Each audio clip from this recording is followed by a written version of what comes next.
Om Sahana Bhavatu Sahanau Bhunaktu Sahaviryam Karavavahai Tejasvinavadhitamastu ma Vidvishavahai.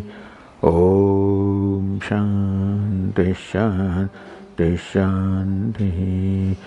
Om Purnamadah Purnamidam Purnat Purnamudachyate Purnasya Purnamadaya Purnamevavasishyate. Om Shanti Shanti Shanti. Shruti Smriti Purananam Alayam Karunalayam Namami Bhagavat Padam Shankaram Loka Shankaram Shankaram Shankaracharyam Keshavam Badarayanam Sutra Bhashya Krutau Vande Bhagavantau Punah Punah Ishvaro Gururatmedi Murti Bheda Vibhagine Vyomavad Vyapta Dehaya Dakshinamurtaye Namaha. Chaitanyam Sarvagam Sarvam Sarvabhuta Guhashayam Yat Sarva Vishayatitam Tasmai Sarvavide Namaha.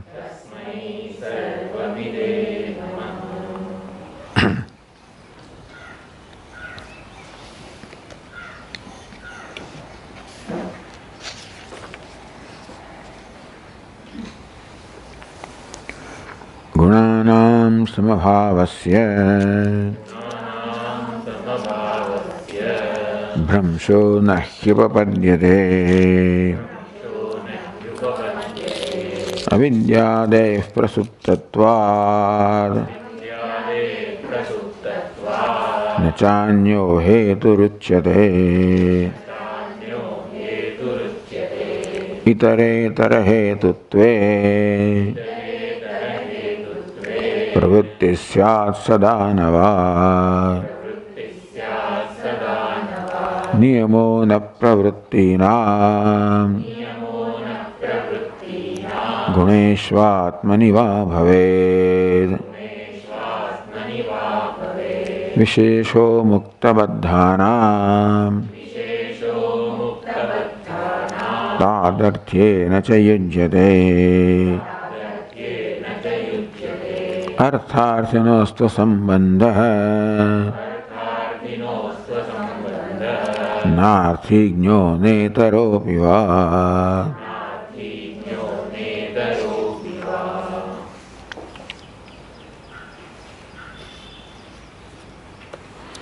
Bhagavan Bhashyakara Sankhyakalpanam Tavad Nirakaroti.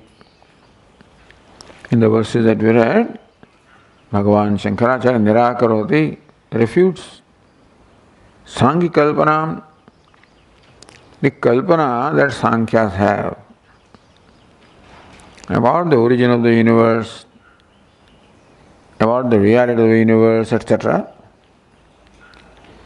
Because Sankhya is basically Dvaitins, dualists. Who is a dualist? One who accepts two independent realities. For them, Purusha and Prakriti are two independent realities. Purusha is conscious by nature. In fact, Nirvikara Chidvapuhu, he is changeless consciousness. That is the nature of the Purusha, the self, the Atma. So, Kartrutva, doership in Atma, he is Udasina, indifferent, Asangaha, unconnected. That is desirable, then only there can be moksha. If Atma was different from that, the only reason according to them also is because the Atma feels samsara is because aviveka, not because samsara is the true nature of Atma. And all kartrutva, therefore you would assign kartrutva someplace. So kartrutva, doership creatorship is all assigned to Prakriti, the second principle. Even though they understand that Prakriti, being unconscious, cannot have Kartrutva, but they accept it. And somehow in associating Purusha, that Kartrutva becomes aroused, and that's how the activity in Prakriti starts. State of Pralaya, there is no Kartrutva in Prakriti at that time. Everything is merged into unmanifest. And something happens at the beginning of creation, when Prakriti is aroused into activity. So, what is it that arouses, that is the cause of the initiation of activity in Prakriti, which is inactive up to this point and becomes active and starts creating? What is that factor? So before that there is gunanam samabhava. In the pralaya dissolution there is the equilibrium of all the gunas, sattva, rajas, tamas.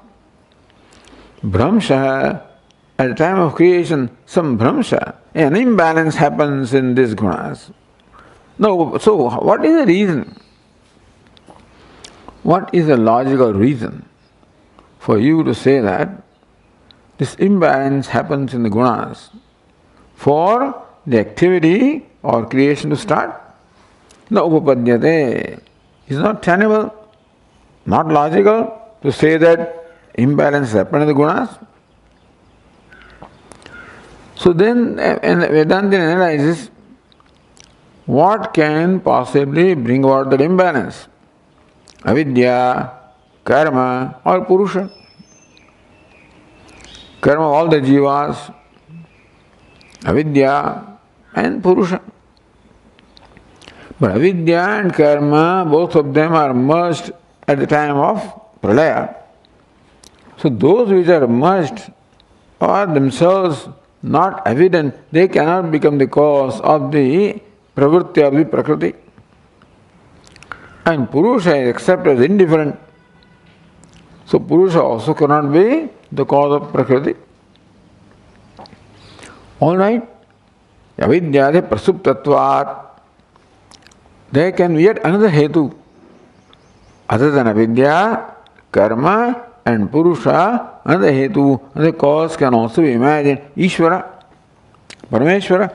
But then, Parameshvara anangikara. They do not accept any entity called Ishvara, the creator. They may have some other difficulties in accepting that.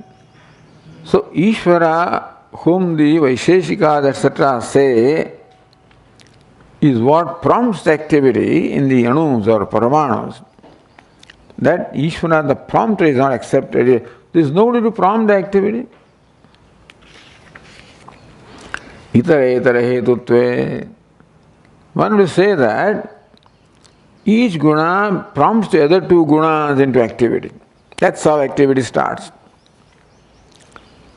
Pravritti syat sada. If it is as nature to prompt each other into activity, then that nature will keep on prompting them all the time, then there will be always pravritti. No, there is no nivritti, no pralaya, dissolution. No, they don't. If they don't, then they will never do it.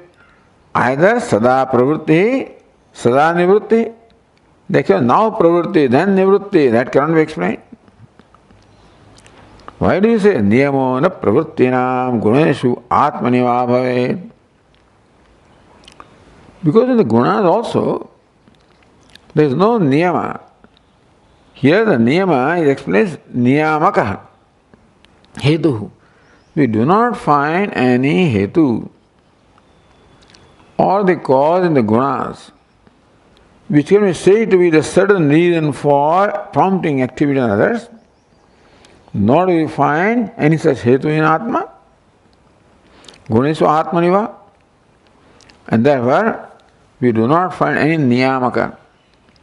Niyam means niyamaka. Something that will definitely bring about the pravritti, we do not find either in the gunas or in Purusha, the way you describe gunas and Purushas. The way you, in fact, define or describe how the gunas are and Purushas are there, there is nothing in them which can be the hetu or the reason for prompting of the activity. Yatha kathanchidastuva pradhana pravritti. All right, even if we cannot explain the pravritti of pradhana, let us say it is there. Because creation is there, so pradhana pravritti, let us accept it. Then also, vishesho muktabaddhanam tadarthe nacha yujyate. Now you say that the Prakriti is Purushartha. Prakriti serves the purpose of Purusha. Purusha is Baddha and Mukta. Therefore, Prakriti provides Baddha Purusha what is appropriate for that Purusha and provides Mukta Purusha what is appropriate for that. In that case now, the activity of Prakriti is the same at any point. So how can you say that a given activity will serve the purpose of a bound person and the same activity will serve the purpose of a mukta person, free person? How can it be?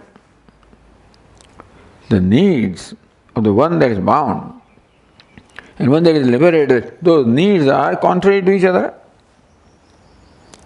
At any point, Prakriti is doing one thing. How can that one thing that Prakriti does satisfy the contradictory needs of the different two kinds of Purushas? Mukta baddhanam vishesha tadarthe nacha yujyate. Tadartha in Prakriti is Purushartha, serving the purpose of Purusha. But if there's one Prakriti is there, Bandha Muktana, Mukta Baddhanam, Tadarthe. How can same Prakriti serve the purpose of Baddha Purusha and Mukta Purusha? Because the needs are contrary to each other. Artharthinostu asambandha. And then fundamentally, how do you say that Prakriti serves the purpose of Purusha? What is there in Prakriti? Or what is there in Purusha? That Prakriti will serve the purpose of Purusha, or Purusha will need, something from Prakriti. Artharthinotu asambandha. We cannot imagine the sambandha, the relationship between Prakriti and Purusha as artharthi.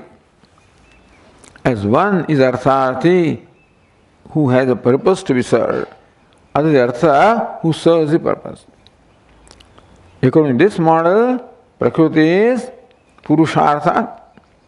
So Purusha arthi, the needy, and Prakriti fulfills that need.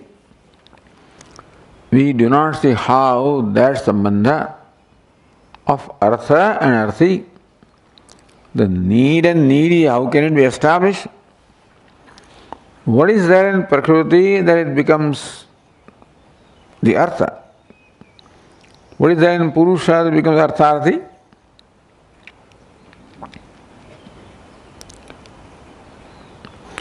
Upakaraka sambandha. Who is artharthi? Upakarya, one who is helped, served. Then, who is artha? The one that serves the purpose, upakaraka, upakarya. So pradhanavade na yujyate. The way you describe or posit pradhana, that kind of sambandha is not logical, tenable.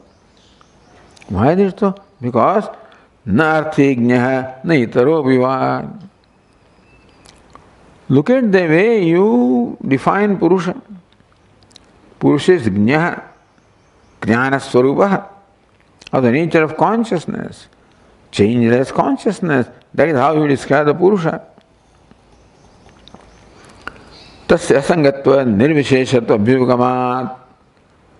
You describe Purusha asanga, unconnected, nirvishesha, devoid of any attributes. So being needy also is an attribute, isn't it?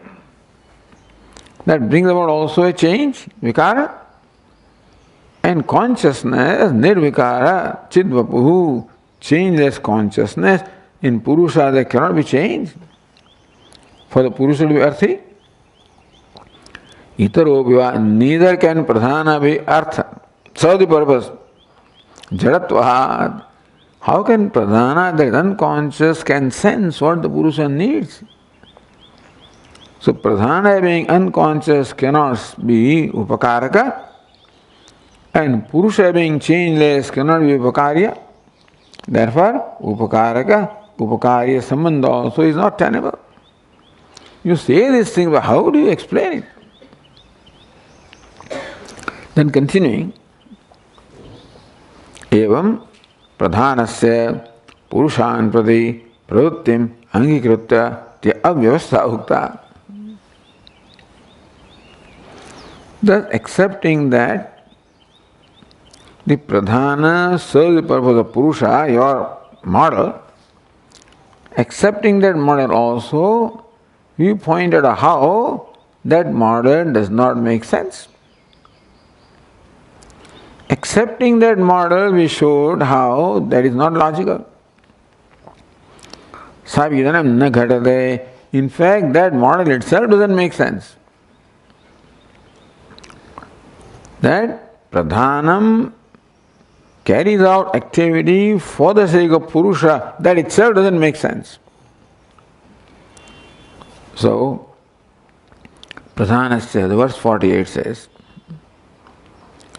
pradhanasya cha pararthyam purushasya vikaratah na yuktam sankhya shastrevi vikarepi na yujyate. Purushasya avikaratah pradhanasya pararthyam na yuktam.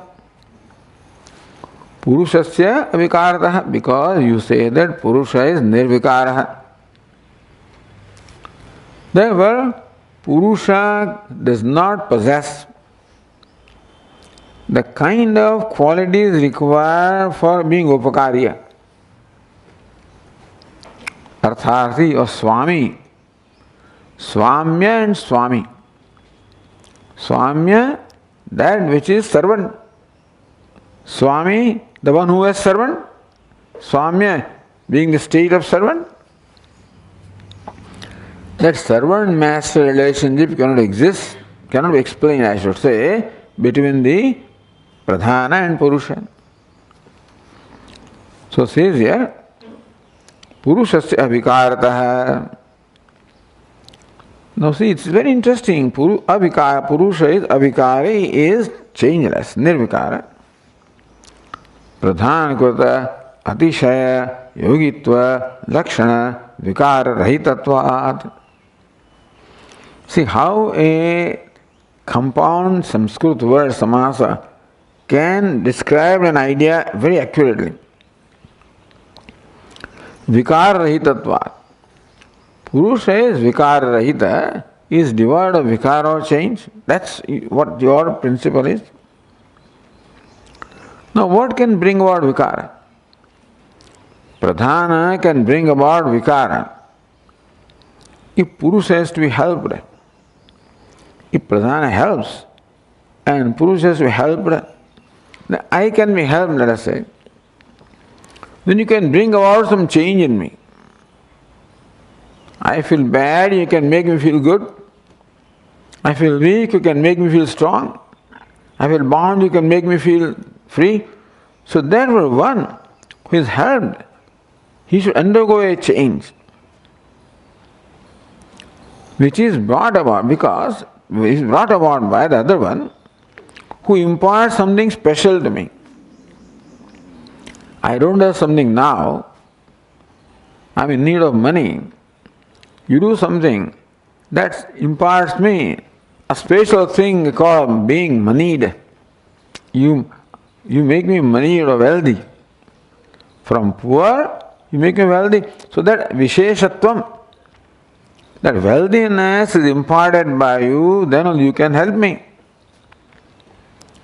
This goes for anything. I'm hungry. You impart some Visheshas to me, then you help me. If what you do does not bring about any change in me, for me to be helped, thus there must be a change corresponding to what you do, help. And for you to help me also, you must be able to bring about that change. You should be able to bring out a change, cook food, etc. And in me, the appeasing hunger should take place for me to be helped. So change should be there in the one who is helped. And change should be there in the one who is helping, isn't it? Now, so pradhana krut atishaya yogitva lakshana. If pradhana brings about an atishaya, brings about some change, some improvement, let us say. Purusha is in need and pradhana does something which brings about a change or improvement in Purusha, then you can say that Purusha has been helped. But when Purusha is nirvikara, changeless, how can you bring about any change in him? To help him, you should bring about a change which makes some improvement is there. Atishayatvam is there. So some improvement is there then compared to what was earlier. But since Purusha is nirvikara, changeless, therefore, the change of the nature of improvement cannot be brought about by pradhana. Because the nature of Purusha, therefore, Purusha is not qualified to be helped. Pradhana krita atishaya yogitva. Yogitva being endowed with the atishaya, the change or improvement, brought about pradhana, brought about pradhana. So that's called vikara. Vikarahitatvat, because Purusha is nirvikara, devoid of vikara, of the nature of a change which can be brought about by pradhana. So pradhanasya parartham na yuktam. So even if pradhana wants to do something, Purusha is not available, he doesn't possess something, he is not helpable. Therefore, looking at the nature of Purusha, pradhana cannot be parartham. Parartham means the helpfulness. Upakarakatvam cannot be in pradhana. Nahi anuvideya kruta atishaya ayogini swamitvam upadyate ityartha. Imagine Purusha is Swami, Pradhana is Swamya or servant, Sevaka. So just a Sevak or a servant does something to help the Swami, so Pradhana does something to help the Purusha. Now when can I be a Swami? When I am available for the help that the servant provides. I am thirsty. He gives me water, available for the help in terms of appeasing the thirst, then only he can be my servant and I can be Swami. Anuvideya kruta atishaya ayogini. But an entity, the ayogi, that is not connected with, cannot be endowed with, the atishaya, the help or access that is brought about by anuvideya means servant or obedient. An obedient servant brings about some help, which is what changes or helps the Swami. When Swami is not competent or is not available for any change. Sir, there is food for you, I am not hungry. What I am not thirsty. He is not available. How can that poor servant also cannot be a servantness? No, this cannot have masterness. So Swamitvam na upavadyate. The Purusha cannot be a Swami because the kind of change that a servant can bring about in Swami, that change is not possible in Purusha. Therefore, Swamitvam Purusha does not possess the attribute of being a Swami. Even if Pradhan is available for being served, this fellow is not available. Yadi Purushasya Pradhanavai Swamya Upavattai. No, things are happening, you can't say this. So, Purusha is a Swami because things are happening here and there is liberation, there is bondage. So, Pradhanavai Swamya Upavattai. Suppose for somehow explaining the Swamya, the being the master of the Pradhanam, so you accept that Purusha undergoes the change. Because if Purusha does not undergo change, Swami cannot become, a person cannot be Swami unless some change happens in him. Then only he can be helped or served. Alright, so Purusha is Swami, somehow undergoes the change, let us accept it.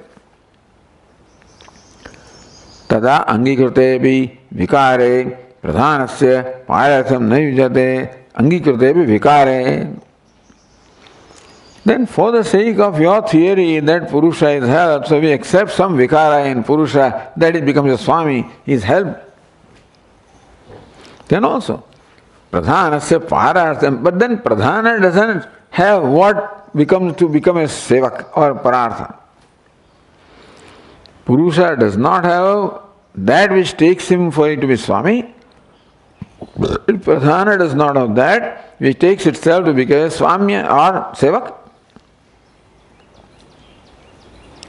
Vikaravataha anityatva niyamat nitya pradhana swamya ayogadityartha.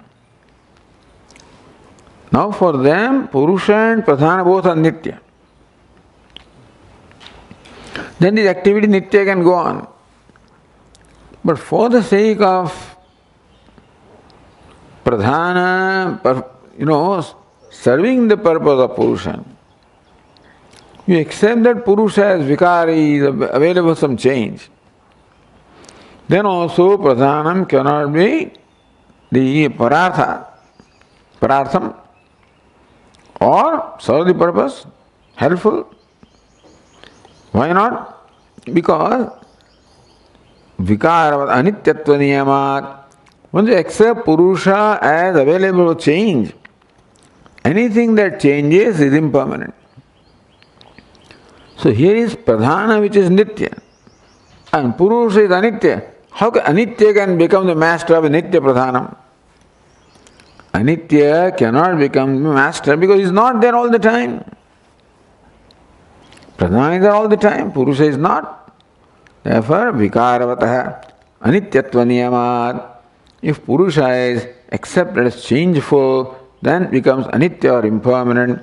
Then Nitya Pradhana Swamya Ayogat.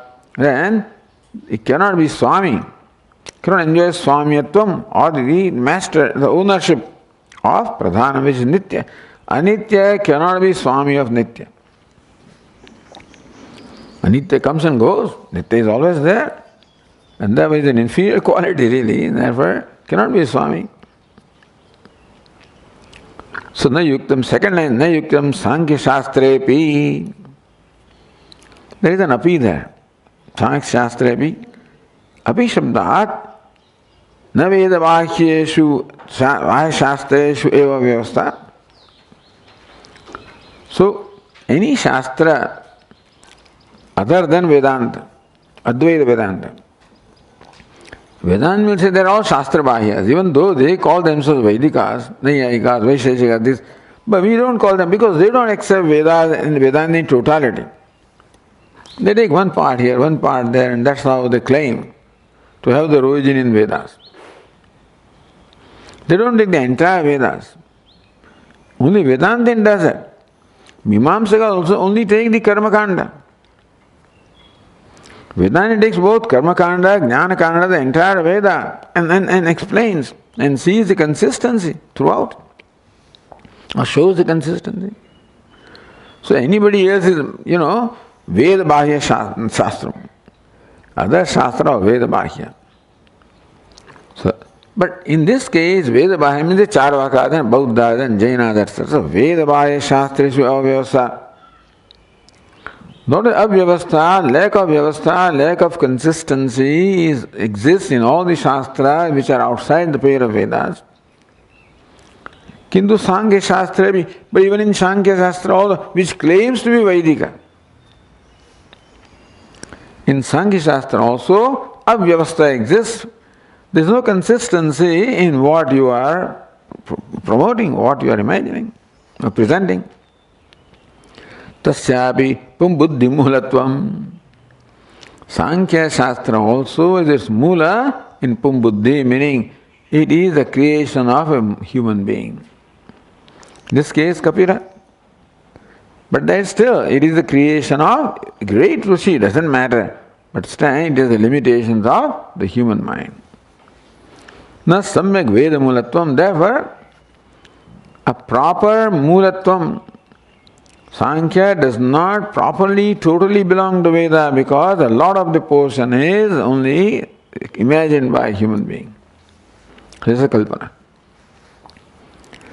So not only Shastras who are outside the pale of Vedas have no consistency, even Sankhya also, which claims to be Vedika, also doesn't have consistency because Veda is a Purusha, not a product of Purusha Buddhi, but this is a product of Purusha Buddhi, therefore it also is not Pramanam.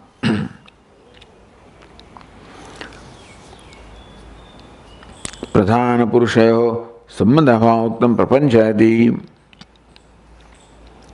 So Pradhana Sambandha Bhava, the absence of Sambandha of Upakaraka, Upakarya, Artharthi, that Sambandha Bhavi pointed out how there cannot be that kind of Sambandha between the two. Prapanchayati, that itself is now further elaborated in the next verse. Sambandhan vapattescha prakrute purushasya cha mitho yuktam tadarthatvam pradhanasya chititvatah.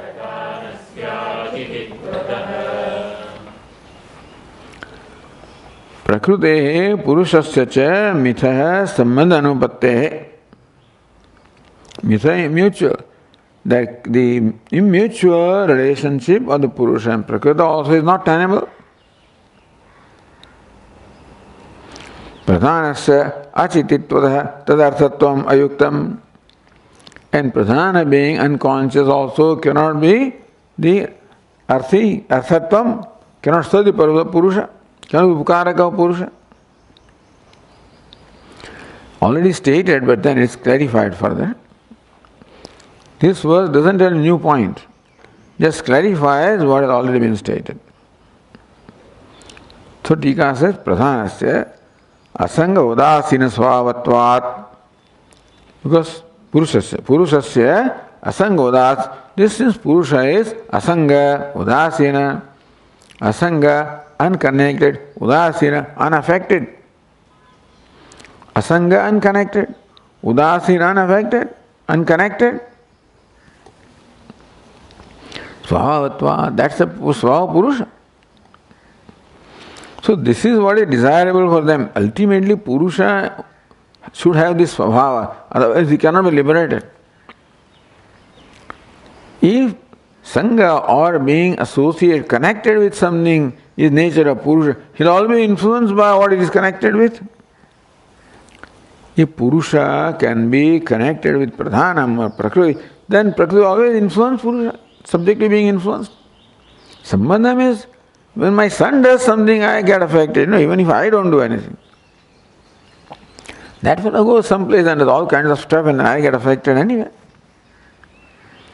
So moment Sangha is there, you are going to be affected one way. It can be improvement also. He makes a great name in the world, then also, you are very happy. Your chest expands. Either way. Asanga cannot be. Udasina, I am disinterested, unconnected. Whatever happens. So again I can be affected when I am connected. in the sense that I am affected. He is successful, therefore I feel something. That his success must also bring about some change in me, then only it can affect me. What's the big deal? What does it matter? Suppose it doesn't matter to me, then also Purusha will be unaffected. So asanga udasina svabhavatvat. Otherwise Prakriti will always influence Purusha. If Prakriti is connected, or it can influence Purusha, then Purusha can never rest in peace, really. Poor fellow. Can never. Prakriti jadatvena, and Prakriti is jada. Jada means, jada means achetana, unconscious. So Purusha cannot have pravritti of his own because of asanga udasinatvam, and Prakriti cannot have pravritti of her own because of achetanatvam. Svata pranupatte. So both of them possess the nature because of which there cannot be an activity by themselves. They cannot have any activity inherently in them. So to bring activity, some other factor is required, but both of them themselves are of the nature which are inactive. So mitha sambandhanupatte. So two inactive, unconnected entities cannot have mutual sambandha or relationship. Pradhanasya tadartyam purushatam ayuktam yukti shunyam. So to say that pradhana is serve the purpose of Purusha, upakaraka, upakaya is ayuktam yukti shunyam, is devoid of any reasoning.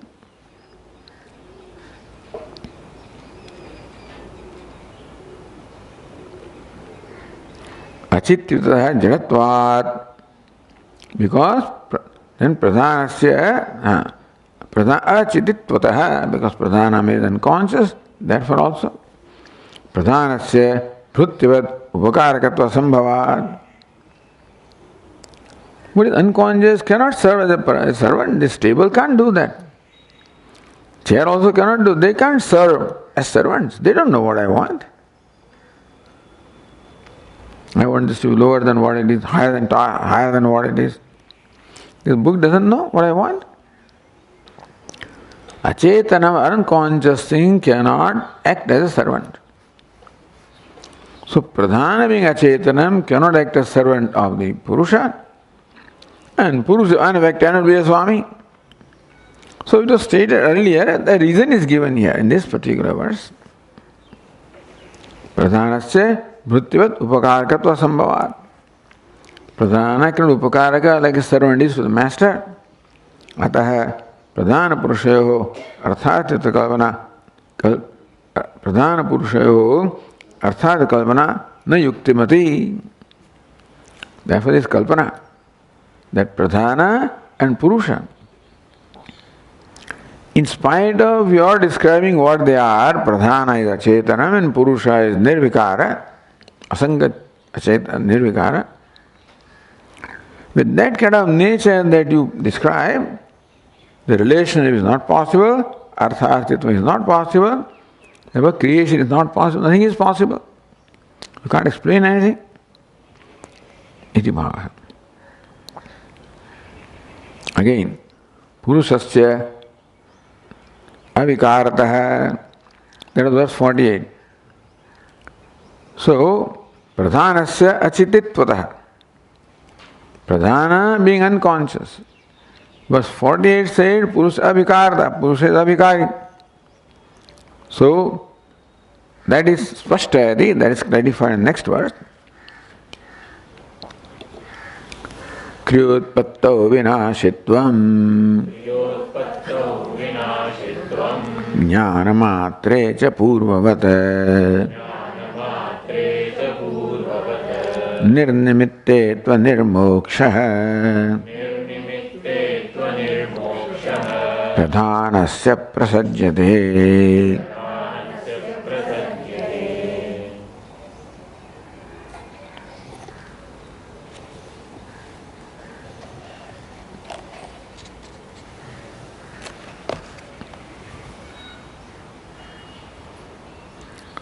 Kriyotpatto vinashitvam jnanamatre purvata.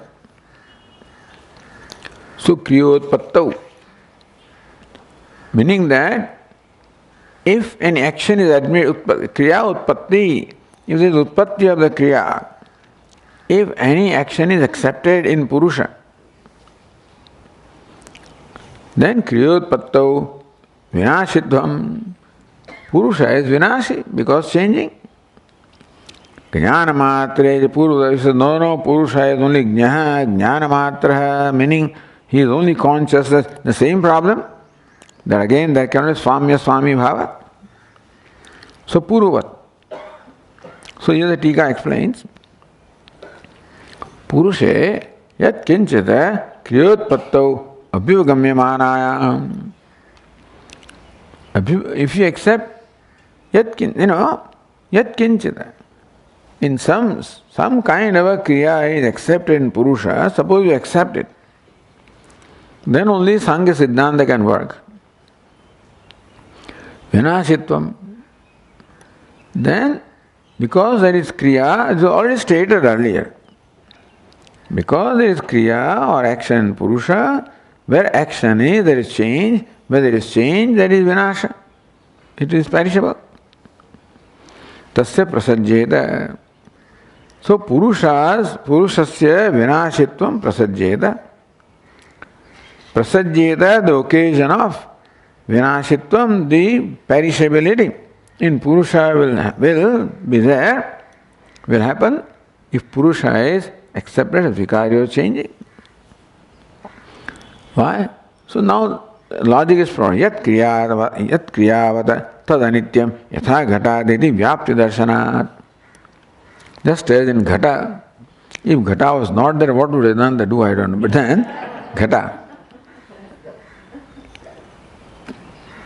Ghatadi yat kriyavat tad anityatvam.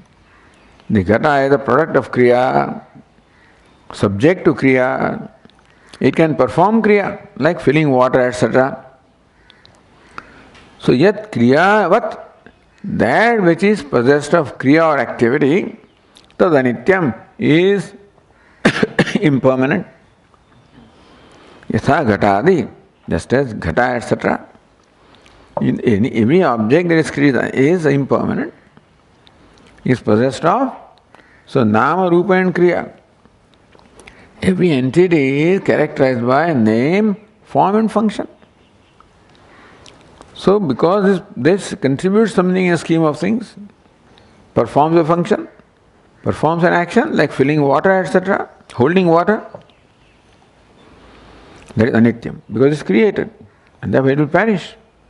Yat kriyavat tad anityam yatha ghataditi vyapti darshanat. This vyapti means universal concomitance, meaning that these invariable relations will be fine, without exception. That whatever is subject to action is impermanent.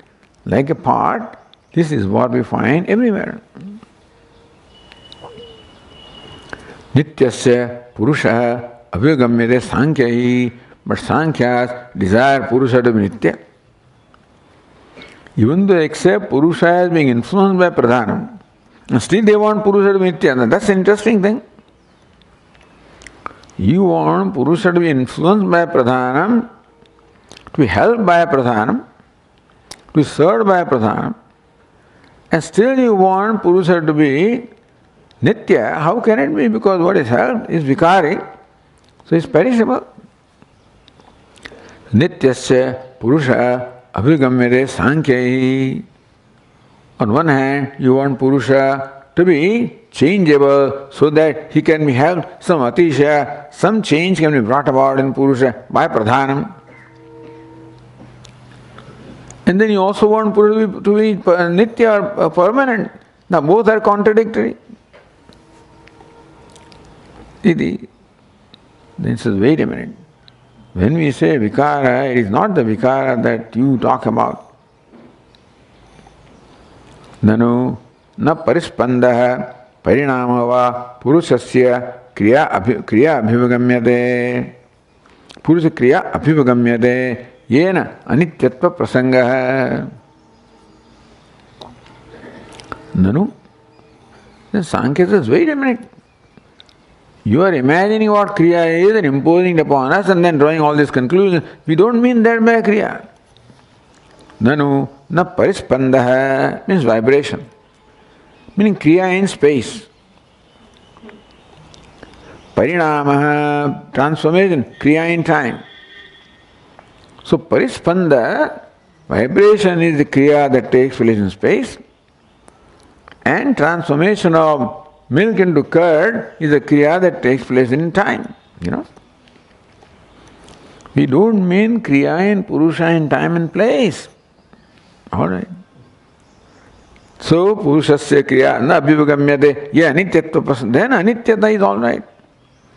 If Purusha changes in time, anitya, in place, anityatva alright. We don't say, kintu jnanameva kriya abhigamyate iti. The only kriya that is there in Purusha is jnanam. That knowledge can take place in Purusha. Purusha can become enlightened and become liberated. Or Purusha is the nature of jnana, of the nature of conscious knowledge. So knowledge is only kriya that we accept in Purusha, not kriya in terms of change in time and place. Iti chedam, this is what you have to say.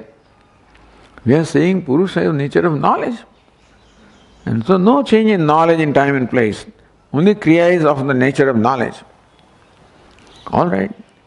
If jnanam is the only kriya you accept in Purusha because jnana swarupa, tari janyam ajanyam va jnana upayate. Please tell us that jnana or knowledge you are talking about, is it janya jnanam? Is it jnana that takes place like ghatakara, patakara, ghatajnanam, patajnanam, is janya jnanam? When I am looking this day, I don't see the pot. When I look at the pot, then ghatajnanam happens. So it is janya jnanam, jnanam that takes place. So when you say jnanam is the nature of Purusha, is it janya jnanam or ajanya jnanam? Ajanya means that does not, it is just of the nature. It is not born. What kind of jnanam do you accept in Purusha? No, bhayatha abhigatate. Either way, Purusha cannot be nitya or affect or help, either way. So jnana matreja purvavata. See, purvavata is, as we already pointed out earlier. Janya, so jnana means if janya jnanam, janya jnana yoge, vikaritvat anityatva apatti. We say that jnanam is the kriya in Purusha. Is that jnanam, janya jnanam, jnanam that is created, that takes place, is a new jnanam, ghata jnanam, pata jnanam, is what you mean by that's janya jnanam. So is this jnanam, is a kind of jnanam that Purusha possesses, then is anityam. Vikaritvat, anityatva, because ghata jnanam goes, pata jnanam comes, so that jnanam which is janyam, born is avikari, so Purusha becomes vikari. Purusha, possessed of impermanent knowledge, is vikari.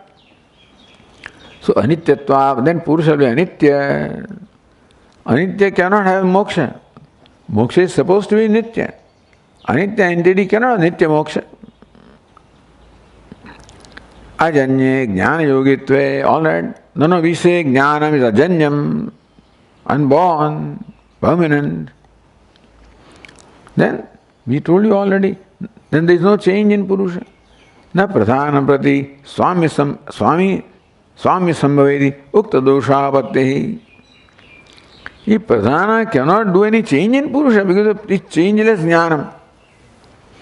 If Purusha is ajanya or changeless, unborn means changeless. Because with the birth all the changes begin. If the jnana is ajanyam, then Purusha is the nature of changeless knowledge. Then regardless of what Prakriti does, nothing happens to Purusha. He is unaffected. Then how can he be helped? He cannot be Swami. Prakriti cannot be like a sevaka.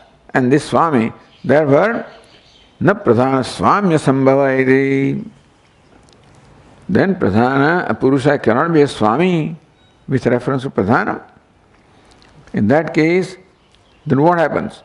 Again, Prakriti cannot be Purushartha, Prakriti cannot do anything, cannot bring about liberation, bondage, nothing. So that model of Sambandha of Prakriti Purusha, of Upakaraka Upakari is not possible if Purusha is Nitya, as was earlier pointed out. So Purvat means earlier verse that we discussed. The earlier verse was the 48th verse. So, Pradhana Kruta Atishaya Yogitva Lakshana Vikarrahitatvat. Purusha is devoid of the change. That should be brought about when Pradhana does something, when that Purusha is not available for change, then he can't be helped, he can't be a Swami.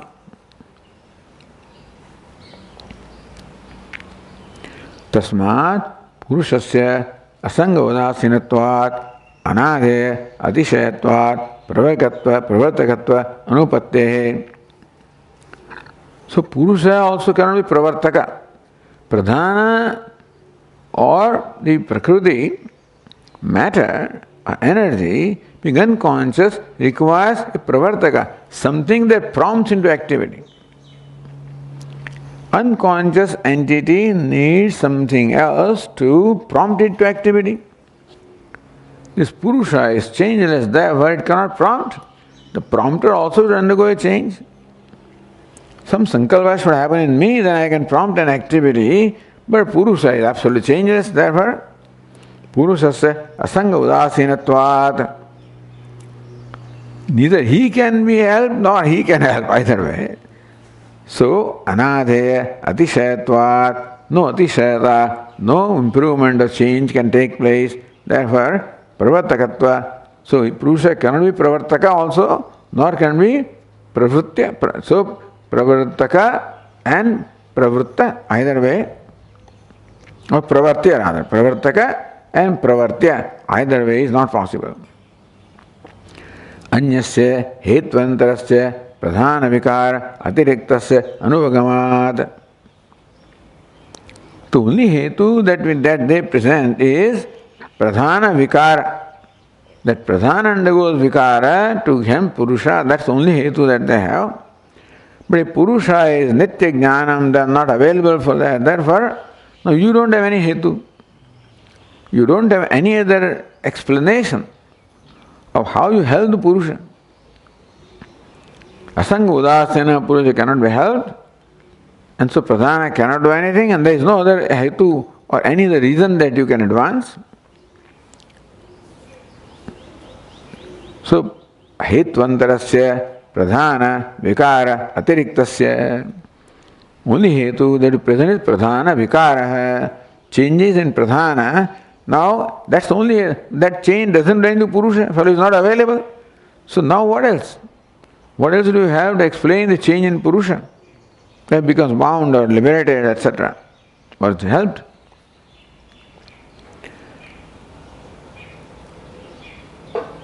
Pralaye cha pradhana vikaranam alabdhatmataya pravakatva ayogat. And pralaye cha pradhana vikaranam alabdhatmataya. Coming back to pralaya.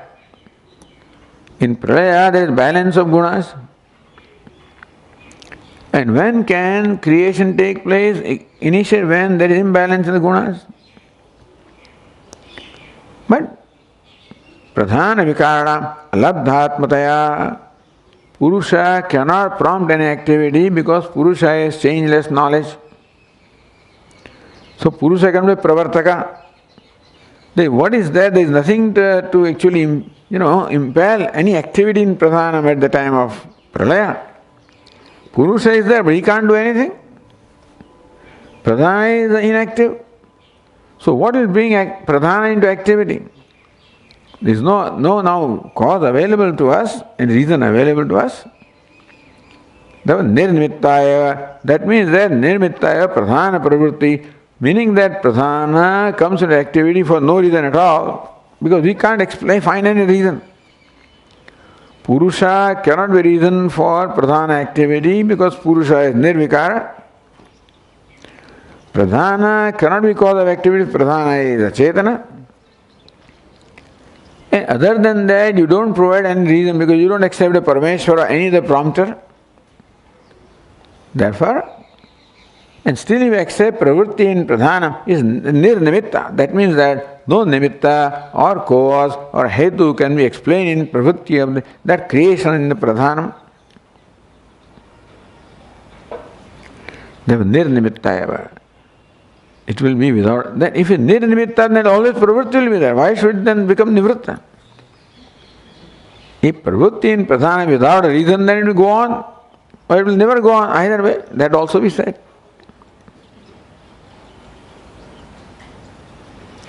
And therefore, the second line said, nirnimittatve to nirnimitte to anirmoksha prasanga.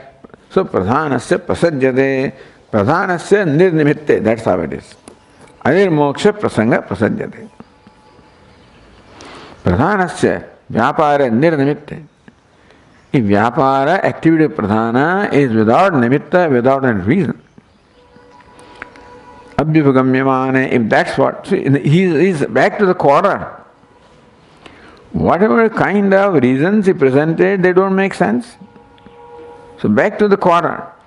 Now therefore, if you, the only thing you'd accept is that pradhana pravritti nirnimitta. That pradhana creates all that without any logical explanation. If that's that's where he has come to now. So he's checked up to that point. So if you accept that, tada sarvada sarvan prati, then because there is no reason why pradhana acts, so it will keep on acting, but there is no reason why it should not act. If being is acting is involved, is inherent in pradhanam. See, svabhava doesn't require nimitta, understand? They discussed. Swabhava does not require nimitta. Fire does not require reason to be hot. So nirnimitta is one thing, is swabhava, inherent. If it's inherent, then it will, fire always will be hot. Then this pradhana will always be active. There will be no pralaya, it will keep on expanding, universe. Someday it will burst out. So it should then contract, otherwise it will all burst out. You accept cycle, even scientists all will accept cyclic. Right now the energy is the universe expanding, someday it will run out of the stream and it will start contracting again and back to where it was. Whatever that was. But anyway, so this is the model. And otherwise it will go on and it will burst out. That they don't like, they also want cyclic thing. Nirnime pradhanasya vyapare nirnimitte abhivagamyamane. If vyapara, activity of pradhanam, namely creation, etc., is nirnimittam, without any reason, then that means it's nature, Then tasya sarvada sarvan prati pravritti sambhavat, then prakriti or pradhanam will keep on doing this towards everybody, because that's its nature. So pradhana is always pravrittam. This purusha then duk shaktimadam purushanam tad darsanasya avarjaniyatvat. And purusha, who is a sakshi or a witness, all the time witnessing the pravritti of pradhanam, he cannot avoid witnessing that pravritti because to witness is the nature, because jnanam is the nature of purusha. To be aware is the nature of purusha. That awareness is again permanent. Impermanent makes purusha impermanent. If that awareness is permanent, then it is always aware of what the pradhanam is doing. Then tat avardiniyadat anirmoksha prasajyeta. Therefore, the purusha cannot get liberated because he is always aware of the pravritti of the pradhanam. And therefore, there will be no liberation because there is no change. That fellow cannot get away. Moksha is to have some peace, And that, if you can become unaware of this pravritti, then that fellow can have some peace. Now he will never have peace. And in moksha prasanga, they have accepted the model, The day-to-day model is what they have accepted. What they find in their life is the model they have accepted of pradhana and prakriti and purusha. But that doesn't work. Purusha can never be free, If Prakriti is the one that is doing everything, and this fellow is dependent, he can never be free. He can never be at peace. He can never be liberated. Ataitam avyavasthitam Sankhya Shastram na mokshavi shraddhemiti bhavaha. Therefore, Sankhya Shastra doesn't make sense. There is no vyavastha, there is no order. There is no logical explanation of what you are saying. You are saying things all right. When you analyze the reasonability or tenability of what you are saying, we find no reason, no logical explanation to explain what you are saying. Meaning that what you are saying is not logical, doesn't make sense. How can Buddhi cannot accept something that doesn't make sense? Buddhi always requires sense. The reasoning arguments are all, Buddhi requires a sense in everything. Then it can relate. Otherwise it is, poor thing is uncomfortable. Doesn't make sense. I don't know what to do. This fellow has attacked another country. Doesn't make sense. People are all confused. They're all, they don't know how to respond to this, Nobody they thought it's going to do, but how does it do that? Something has happened there. Because of 2 years of this pandemic, the fellow was totally isolated for 2 years, did not meet anybody. People think something has happened to him. Anyway, it is inexplicable. If what you do is inexplicable, then how can people make out how to respond to you? And therefore, this cannot become a model to understand the life. What does not make sense to Buddhi cannot become the model for explaining life. Therefore, na shraddhayam, that mumukshus, those who want moksha, which has to be nitya, eternal, this theory or principle or the model prism of Sankhya doesn't make sense, because with that model you can never be liberated. Mumukshubhi na shraddhe vidibhava. Therefore, mumukshus should not put the trust in this thing. Discard it. So this is the mananam part. One by one now there will be exams. The teacher will examine other models that are available. Sankhya is a very close model. Because idea of Sankhya about Atma is very close to idea of Atma that Vedanta has. And therefore, there are 4 Sankhyas have accept many Atmas, etc. But still, nirvikara chidvapuhu. The Atma is ever free, ever changeless consciousness. The only way the Atma feels bondage is because of Viveka. So what is required is Viveka Jnana. In all these Sankhya's are very close to Vedanta. Therefore, they are taken up for discussion. Earlier was of course Buddhas.